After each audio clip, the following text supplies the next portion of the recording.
दोस्तों आपसे गुजारिश, अगर आपने हमारे चैनल स्टोरीज बाय सुफियान को अब तक सब्सक्राइब नहीं किया है तो प्लीज़ सब्सक्राइब कर लीजिए और बाजू में उस बेल आइकन को भी दबा दीजिए।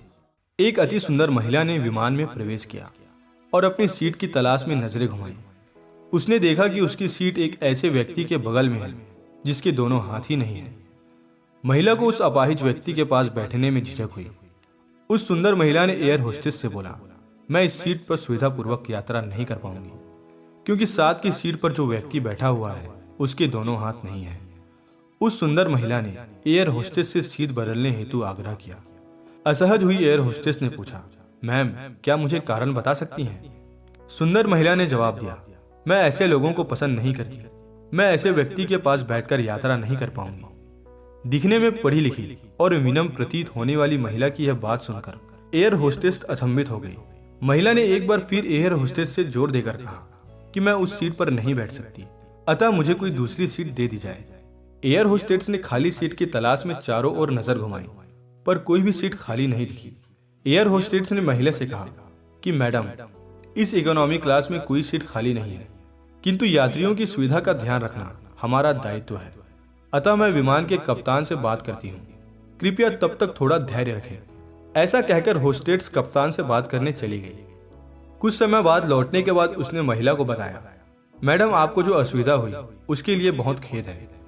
इस पूरे विमान में केवल एक सीट ही खाली है और वह प्रथम श्रेणी में है। मैंने हमारी टीम से बात की और हमने एक असाधारण निर्णय लिया। एक यात्री को इकोनॉमिक क्लास के प्रथम श्रेणी में भेजने का कार्य हमारी कंपनी के इतिहास में पहली बार हो रहा है। सुंदर महिला अत्यंत प्रसन्न हो गई, किंतु इससे पहले कि वह अपनी प्रतिक्रिया व्यक्त करती और एक शब्द भी बोल पाती, एयर होस्टेस उस अपाहिज और दोनों हाथ विनम्र व्यक्ति की ओर बढ़ गई और विनम्रता पूर्वक उनसे पूछा, सर क्या आप प्रथम श्रेणी में जा सकेंगे? क्योंकि हम नहीं चाहते कि आप एक अशिष्ट यात्री के साथ यात्रा करके परेशान हो। यह बात सुनकर सभी यात्रियों ने ताली बजाकर इस निर्णय का स्वागत किया। वह अति सुंदर दिखने वाली महिला तो अब शर्म से नजरें ही नहीं उठा पा रही थी। तब उस अपाहिज व्यक्ति ने खड़े होकर कहा, मैं एक भूतपूर्व सैनिक हूँ और मैंने एक ऑपरेशन के दौरान कश्मीर सीमा पर हुए बम विस्फोट में अपने दोनों हाथ खोए थे।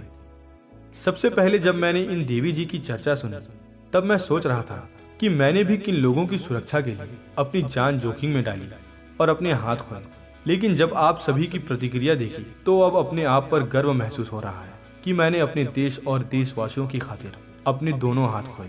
और इतना कहकर वह प्रथम श्रेणी में चले गए।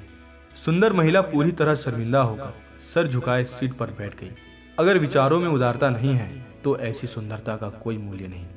मैंने ये कहानी व्हाट्सएप पे पढ़ी, मुझे बहुत ही पसंद आई। मुझे लगा इसका वीडियो बनाना चाहिए, तो मैं ये वीडियो बनाकर आप तक पहुंचा रहा हूँ और आपका काम है इस वीडियो को सभी जगह शेयर करना और हमारे इस चैनल स्टोरीज बाय सुफियान को सब्सक्राइब करके सपोर्ट जरूर करना। मैं मोहम्मद सुफियान, मिलूंगा आपसे अगली वीडियो में। दुआओं की गुजारिश। अल्लाह हाफिज।